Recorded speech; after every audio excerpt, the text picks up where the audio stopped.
Hello, mighty warriors. It's Alicia again, and I am back for another discussion on the Word of God. And today's message is about how God will never contradict himself.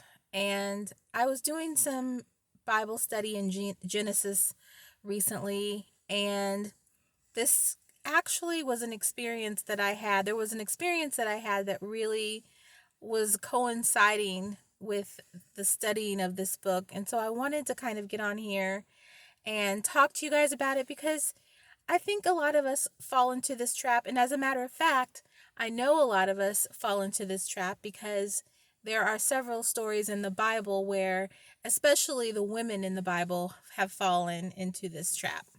So, when I say that God will never contradict himself, I had an experience where I was praying and I was waiting for God to provide some provision in our life.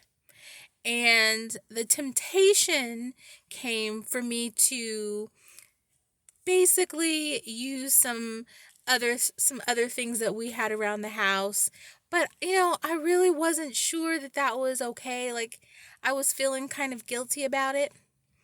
And typically, I had determined that, that was probably not the right way to go about it. But I was in a situation where I was starting to feel desperate. Like, time was running out, time was growing short. And so in my mind, I was like, well, I'll just do this thing and that should take care of it. Um, you know, Maybe that's what God is providing. And then actually within a day, God showed me that no, that is not how he was going to provide for me. And that I was right the first time when I had decided that that was probably a bad thing and I should leave that alone.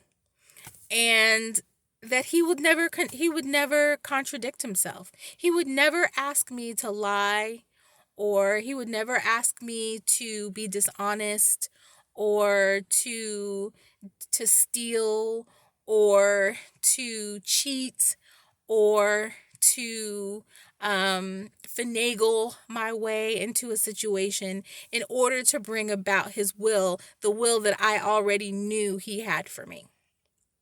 And he gave me, when I was reading through Genesis, some examples.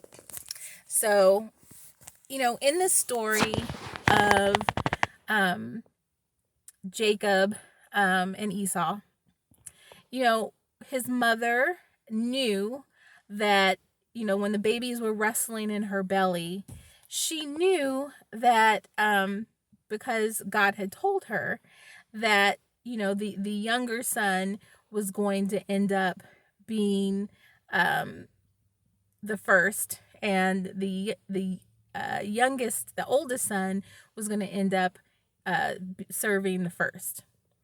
And so she knew this. But because the time was growing near where Jacob and Esau were getting older and it was time for their blessing, their father Isaac was dying. He was getting up in years and it was time for their blessing.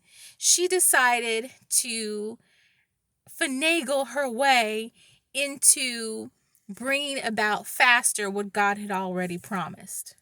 And this is why that situation resonated with me, because it was exactly what I was trying to do. God had promised to provide for me, but I was like, well, it's okay if I just do this, if I just put my hand in the piggy bank, my kids' piggy bank, and I'll just use that to pay this bill. And God was like, I would never ask you to do that.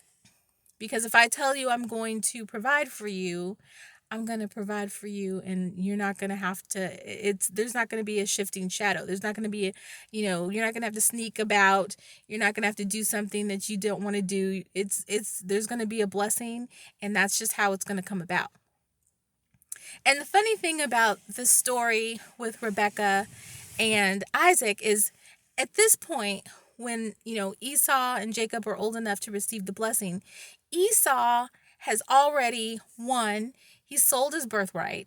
Second, he's already married foreign women. And so, because of those two things, you already know there is no way that God is going to use Esau in this capacity, because he's already done things that would keep him out of being chosen. He's married Jewish women. He's sold. I mean, he was a very temporal type of person. He chose, the physical over the spiritual. There was really, at this point already, no way that he was going to, fulfill God's promises. It had to be Jacob. It couldn't be Esau.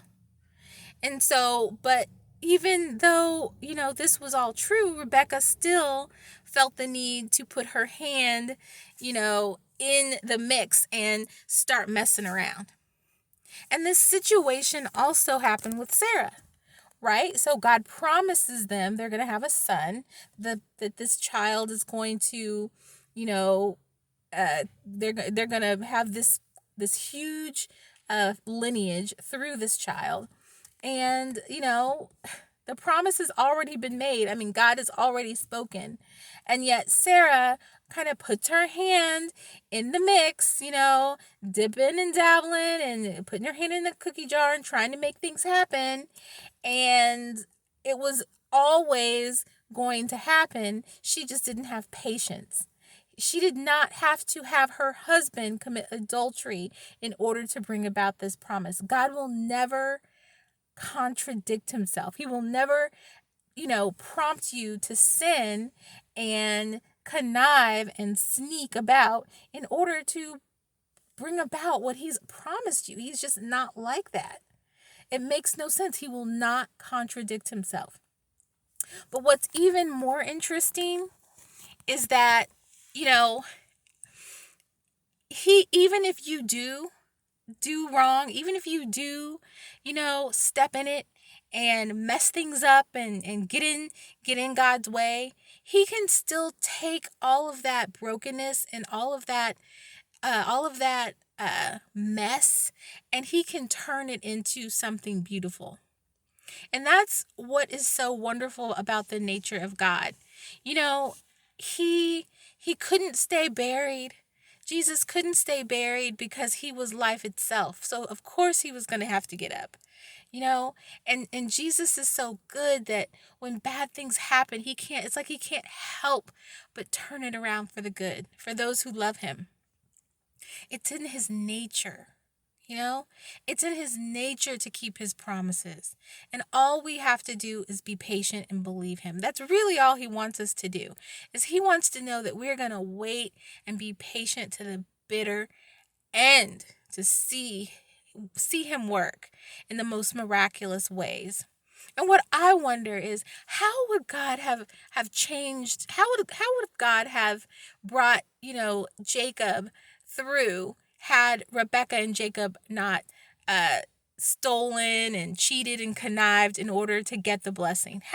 That's what I want to know. What was God going to do if they hadn't interfered?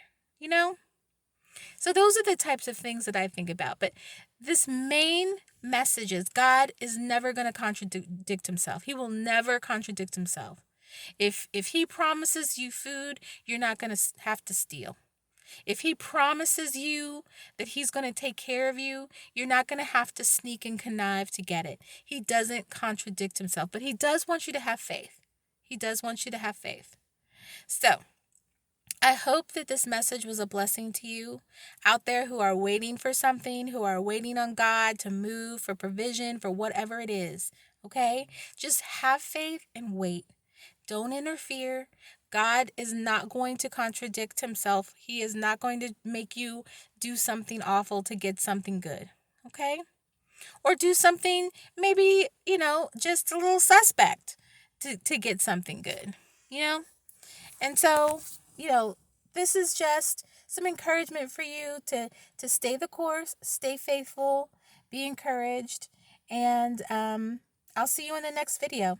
Until next time, be baptized and be blessed.